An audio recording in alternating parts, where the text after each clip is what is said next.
This program is funded in part by a Ready to Learn grant from the U.S. Department of Education through the Corporation for Public Broadcasting.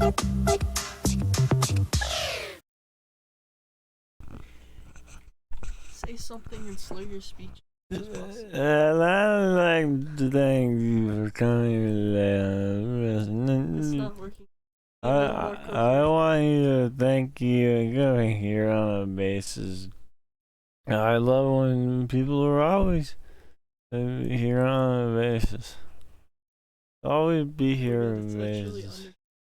Are you here on a daily basis or here on a daily basis? The American color of freedom and independence is blue or some shit. I don't know.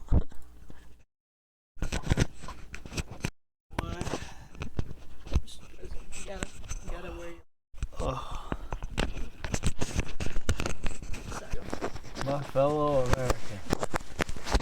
fellow Americans, our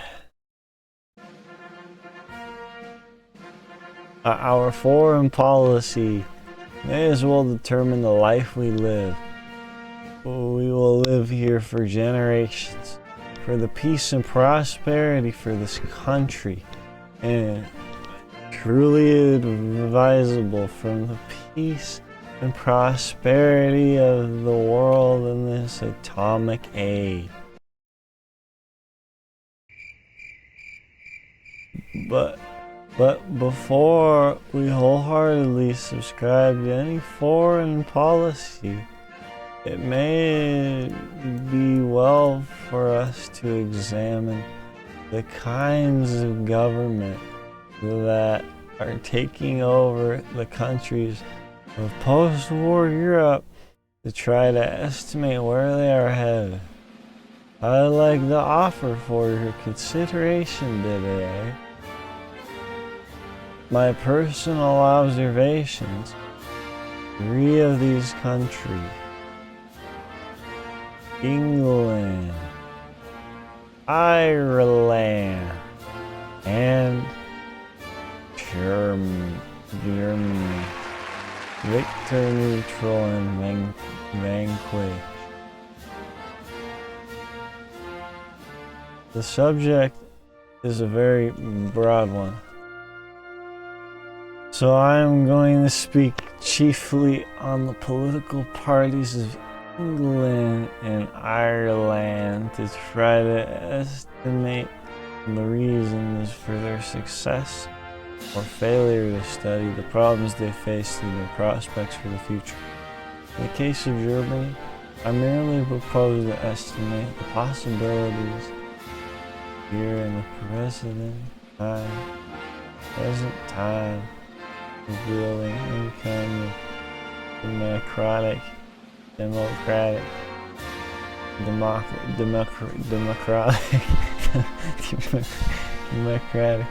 government, democratic in the Western sense.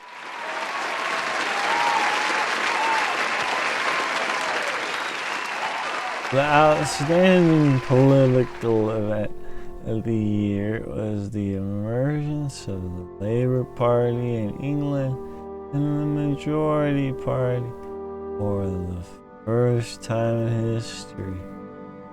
Their overwhelming victory came as a motherfucking surprise, everyone including themselves. I don't know who the fuck themselves is, but they can fuck themselves too. Even Professor Laxky, who's lacking or some shit. Oh no, whose views on one thing and another have been pouring in the United States during the last 3 months, told me that he only expected to win by 50 seats. As he said it himself, he really didn't believe it. I think what threw most prognostications off was the amazing popularity of Mr. Churchill. Popularity was generally not only Conservative Party, but Labour Party itself. I attended dozens of Labour parties rallies. I didn't hear a single speech which does not contain a tribute to Mr. Churchill for his notable work during the war.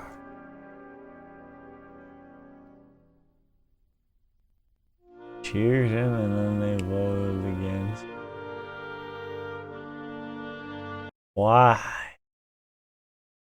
I think first and foremost because the Conservative Party had been in power during the most difficult times in English history, both at home and abroad. The Conservative Party, during the years of the Depression when poverty shocked the Midlands and the coral fields of Wales, the thousands lived off the meager pittance of the dole.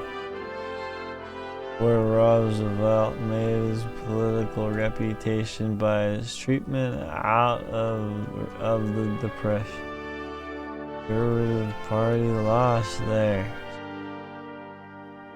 Later, the Conservative Party was in power during the days of appeasement. Crises followed crisis. In Germany started to slowly and inexorably spread over the face of Europe.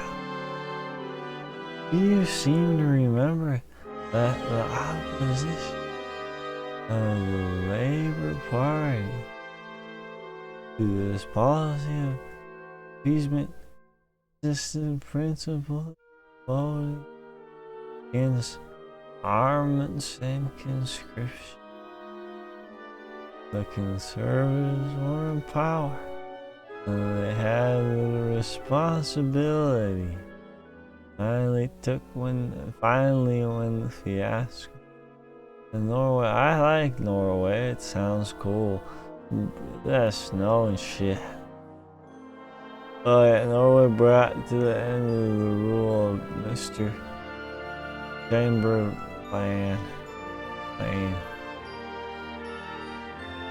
Chamberlain. The coalition government took over and all the parties therefore shared in the success in the next 5 years, which accumulated in the victory.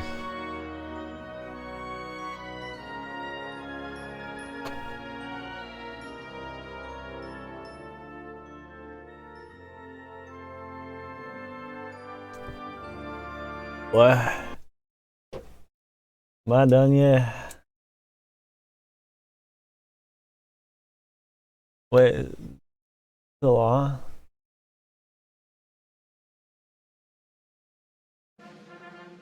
Oh shit.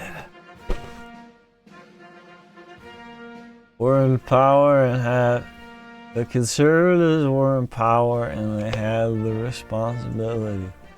Finally, when the fiasco in Norway, I like Norway, brought the end the rule of Mr. Chamberlain, the coalition government took over and all the parties therefore shared in the success of the next 5 years, which accumulated in victory. Yeah. Thus, the Conservative government was stained two awful and tragic periods in English history, that the Conservatives realized their name was a liability, was tactically confessed, and they changed their name to the National Party during this last election. The second contributing factor to the defeat of the Conservative Party was that England traditionally has been a country with tremendous contrasts between very rich and very poor.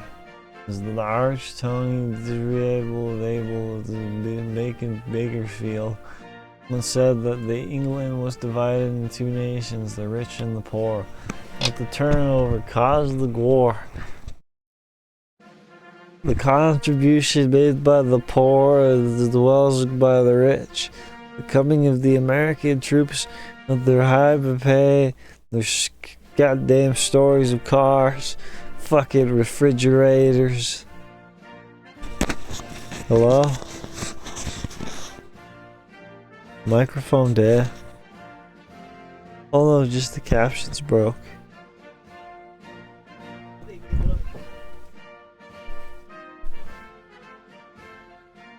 I scrolled to the end of the speech. Fuck you, America. President Biden. And for actual America, this is for satire purposes only. Do not arrest my ass. I didn't do shit. What? No, no, this is my shirt.